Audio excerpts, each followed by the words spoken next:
Don't lose your way with each passing day. You've come so far. Don't... Nakakapagod naman mag-aral. Kailan kaya tayo matatapos? Oo nga eh. Ang dami pang kailangan basahin at gawin. Pero dapat natin pag-aralan mabuti para makamit natin ang ating mga pangarap. Ano ba ang pangarap mo, Selwyn? Ano yung pangarap ko? Gusto kong maging seaman para makapaglakbay sa iba't ibang bansa at makita ang mundo. Ako, gusto kong maging abogado para ipagtanggol ang mga walang boses at makatulong sa paghahanap ng katarungan. Ang ganda naman ng mga pangarap nyo. Ako, gusto kong maging doktor para makatulong sa mga may sakit at magamot sila. Ako naman, gusto kong maging guro para makapagturo sa mga bata at makatulong sa kanilang pag-aaral. Ang ating mga pangarap. Ano kaya ang pangarap ko? Ano bang pangarap mo, Selwyn? Gusto kong maging pulis. Hindi lang basta pulis, kundi isang pulis na tunay na nagmamalasakit sa mga tao. Gusto kong maprotektahan ang mga inosente, masugpo ang mga kriminal, at mapanatili ang kaayusan sa ating komunidad. Gusto kong makita ang mga taong naglalakad ng walang takot, ang mga batang naglalaro ng masaya sa kalye, at ang mga pamilya na nagsasama-sama ng payapa. Gusto kong maging bahagi ng solusyon, hindi bahagi ng problema. Gusto kong maging isang halimbawa ng katapatan, tapang, at paglilingkod sa bayan.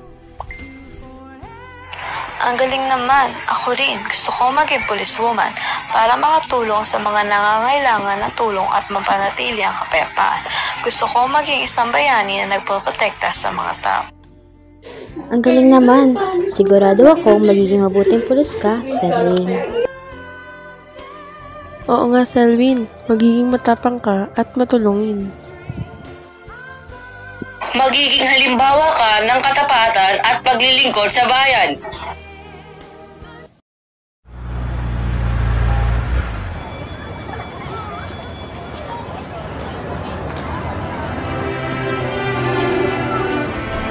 Narito na ako, isang tunay na pulis.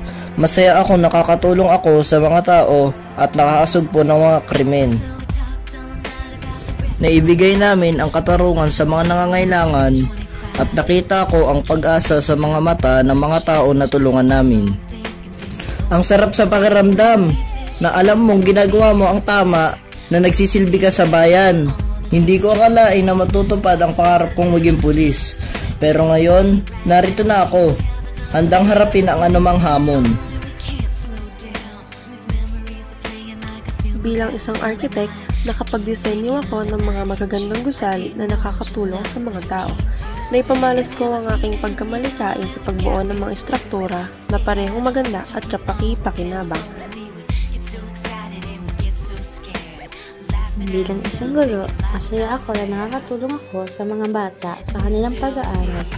Nakikita ko nagiging matalino at matapat sila dahil sa aking pagtuturo. Nagagalak ako makita silang nagtatawanan at nag-aaral ng masigla. Bilang isang seaman, naglakbay ako sa iba't ibang bansa at nakita ang kagandahan ng mundo. Nakilala ko ang iba't ibang tao at kultura at natuto akong maraming bagay. Bilang isang IT expert, nakakatulong ako sa pagpapaunlad ng teknolohiya at pagkonekta ng mga tao. Na-enjoy ko ang paglutas ng mga problema at paglikha ng mga bagong sistema at paggagamit ng lahat. Masaya ako na iambag ko ang aking kaalaman at kakayahan sa pagsulong ng ating lipunan.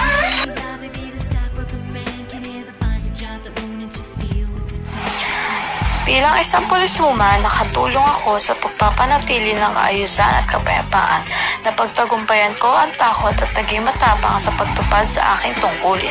Masaya ako na nakakatulong ako sa mga taong nangangailangan ng tulong.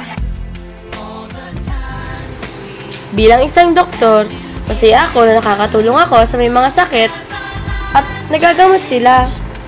Dahil napagtagumpayan ako ang pag-aaral at naging isang mahusay na manggagamot.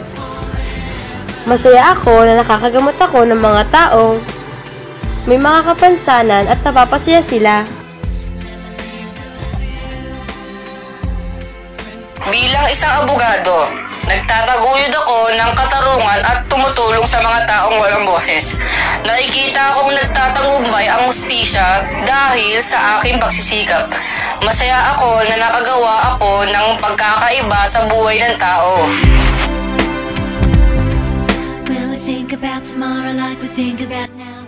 Natupad na ang lahat ng ating mga pangarap. Nagpapasalamat tayo sa ating mga magulang at guro sa pagsusuporta sa ating mga pangarap.